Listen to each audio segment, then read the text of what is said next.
Bonjour.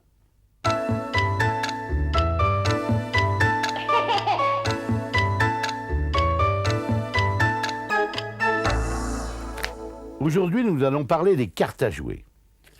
Les cartes à jouer ont une très longue histoire. Tu connais Charles VI? Charles VI, le roi fou. Au début du XVe siècle, en 1400 et quelques, il devint fou. Et on a raconté pendant très longtemps que c'était un nommé Jérôme Gringonneur, un peintre, un enlumineur, qui peignit le premier jeu de cartes et qui inventa donc ce jeu pour amuser le roi qui était fou. Alors ça, c'est complètement faux. Les cartes à jouer ont une histoire bien plus ancienne. Tout a commencé bien loin. Tout a commencé aux Indes, avec le jeu des osselets, qui a donné le jeu de dés. Et puis le jeu de dés est devenu le domino, et le domino est devenu le jeu de cartes. Et le jeu de cartes est arrivé chez nous, à peu près à l'époque du roi fou.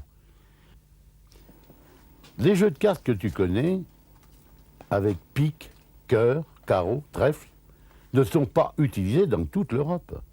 En Espagne, ce ne sont pas les mêmes figures. Il y a les épées, les bâtons, les coupes et les deniers, qui symbolisent les 4 classes de la société. Les épées, c'est la noblesse, les bâtons, c'est le tiers-état, c'est le peuple, les deniers, c'est le commerce, et les coupes, bien sûr, c'est le clergé. Tout ça pour dire qu'au départ, les figures n'étaient pas bien définies. Il y eut énormément de figures et tout cela s'est codifié et on en est arrivé donc aux figures espagnoles et aux figures françaises. Mais le jeu de cartes a été utilisé depuis très longtemps et même à l'époque de Rabelais et de Gargantua pour apprendre des choses aux enfants. On a fait des jeux pour apprendre l'histoire, les géographies, etc., etc.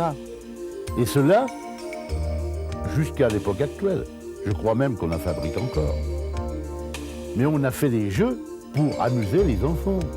Jouer à la bataille avec le jeu de papa et de maman, c'est marrant, mais jouer au jeu des 7 familles, ça c'est quelque chose. Et ça a été le plus célèbre de tous les jeux pour enfants. Il est né aux environs de 1900. C'était le jeu de l'hôtelier embarrassé. Il y en eut plusieurs versions, mais la plus curieuse que nous connaissons, eh bien, c'est le jeu des poux. Il y a papa pou, maman pou, grand-père pou.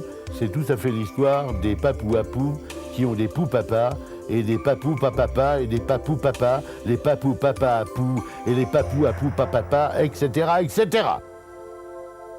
La prochaine fois, nous parlerons du loto. Mais ça, c'est une autre histoire.